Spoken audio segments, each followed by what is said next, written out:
Hi, my name's Sarah Brandt, and today we're going to be talking about where to begin when mapping a middle school social studies course using the C3 framework for social studies. And we're going to be using my 8th grade history course as an example. There are a lot of moving parts when we start to think about mapping with the C3 framework.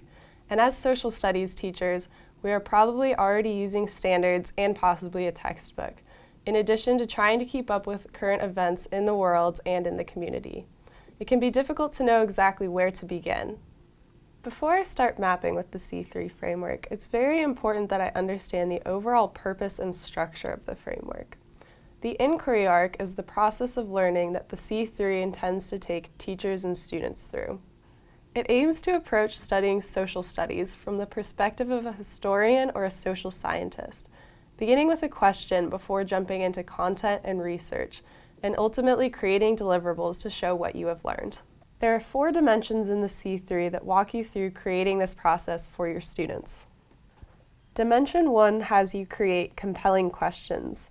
These are the questions that will drive the course of study in your unit. Dimension 2 provides the content aspect of the inquiry arc and focuses on disciplinary concepts. Dimension 3 is concerned with the methods and skills your students will use to research the content in order to answer that unit's compelling question. And Dimension 4 is the actionable items that students will display to show what they have learned in the unit as it is relevant today. Once I have a handle on the structure of the C3 framework, I can begin to think about mapping my course.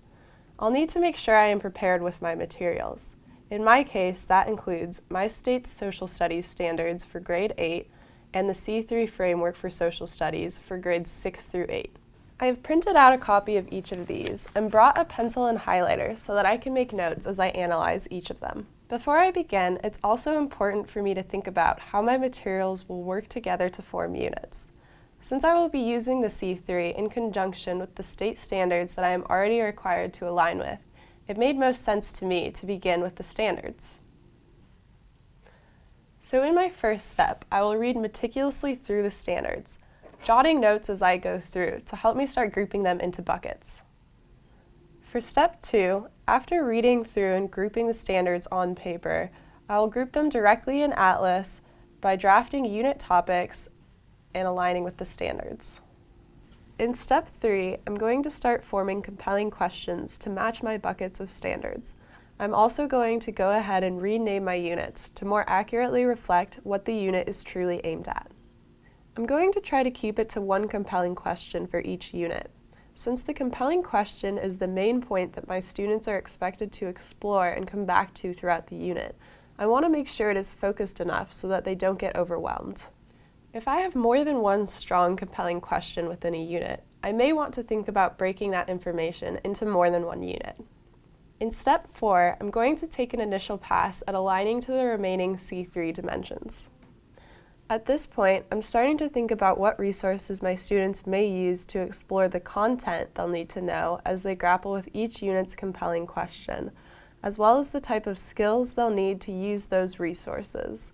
And finally, I'm thinking about how my students will display the knowledge they have gained with actionable items, such as a journal or a petition. At this point, I don't want to lay out all of the details of my unit, but I do want to think about what I might be able to cover in my unit as I go through and align with dimensions 2 through 4 of the C3 framework. Once I have aligned with the C3, I'll need to make sure there aren't any gaps. So in step 5, I'll meet with my team and make sure that everything is covered. Since the C3 is grade banded, it's not expected that I will hit every single item in my course, but I will want to go through and make sure my colleagues have covered the portions that I skipped over. The standards analysis report in Atlas can help accomplish this if I run a report that looks specifically at which C3 standards in my grade band have not yet been covered. Now my team can go through and add the missing standards to units where they make sense. After running through these 5 steps, I have formed my units, and within each unit, I have aligned with the standards, aligned with the C3, and formed compelling questions. This is a really great starting point from which I can build out the rest of the information in my units. Something to keep in mind as you are planning your units is that while the ultimate goal is to go through the full inquiry arc in each unit, It's okay to start the school year by introducing pieces of it to help get your students familiar and comfortable with the process of thinking like a historian before introducing the full inquiry arc in one unit. For example, I may choose to focus on content and research skills, dimensions 2 and 3, in my first unit, and developing actionable items from the compelling question, dimensions 1 and 4, in my second unit, before diving into the whole process in my third unit. But that's just one example. Mapping, especially with a new standards framework like the C3, can seem daunting when you first begin. Just remember that the ideas of the C3 framework aren't brand new. Driving instruction with questions, emphasizing research methods, and applying findings in a relevant present-day format are practices that we as social studies teachers are constantly incorporating in our classrooms.